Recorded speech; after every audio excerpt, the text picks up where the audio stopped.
धार्मिक कथा के अंतर्गत आज हम देखते हैं भगवान भावनाओं का महत्व देखते हैं। भगवान की पूजा में भावना और श्रद्धा का महत्व सोने और चांदी से ज़्यादा होता है। इस बात को अत्यंत खूबसूरत तरीके से समझाने हेतु श्री कृष्ण और उनकी दो बीवियाँ रुक्मिणी और सत्यभामा से संबंधित एक बहुत ही अच्छी पौराणिक कथा है।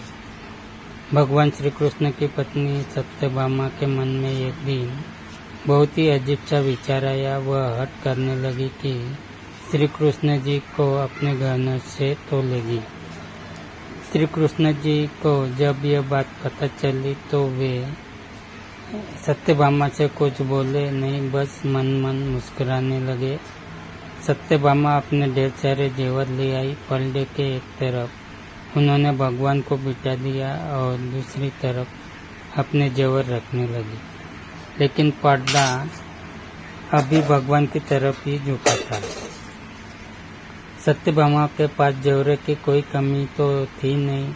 वो जाकर और ढेर सारे जेवर ले आई, लेकिन पलड़ा जरा भी नहीं हिला।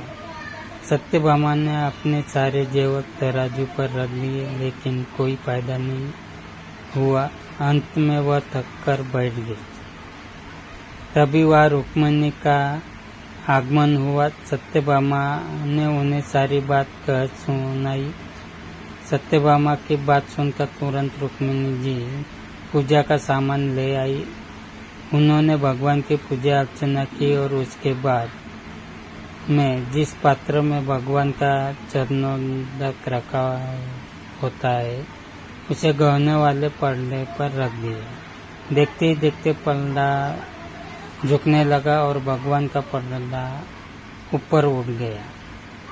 सत्यभामा हैरानी से सब कुछ देख रही थी। उसको समझ नहीं आ रहा था कि जो पलड़ा उनके सामने इतने सारे गहनों से नहीं झुका हुआ एक हल्के से पात्र से कैसे झुक गया। वे रुक्मिणी से इसका कारण पूछने लगे। तभी नारद मुनि भ्रमण करते हुए वहां पहुंच गए। सत्यभामा की परेशानी समझकर वे इसका कारण उन्हें बताने लगे। नारद जी बोले, भगवान की पूजा में महत्व सोने चांदी के गहनों का नहीं होता, बल्कि सच्ची भावना और श्रद्धा का होता है।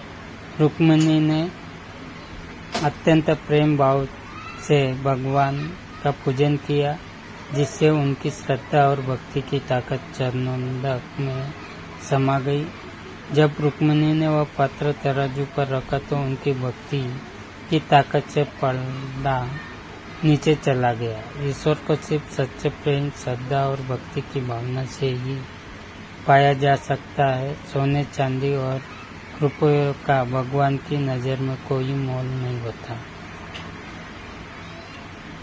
भगवान की पूजा यदि सही ढंग से की जाए तो ईश्वर की प्राप्ति अवश्य होती है। सच्ची भक्ति और प्रेम के आगे ईश्वर भी झुक जाते हैं। सत्यभामा को उनकी बात समझ में आ गई थी। इस पौराणिक कथा के माध्यम से हमें यही सीख मिलती है कि अगर भगवान के करीब रहना है या ईश्वर को प्राप्त करना है तो सोना चांदी और पैसा जैसी भौतिकवादी चीज़ों को भूलकर अपने मन में श्रद्धा का भाव उत्पन्न करे।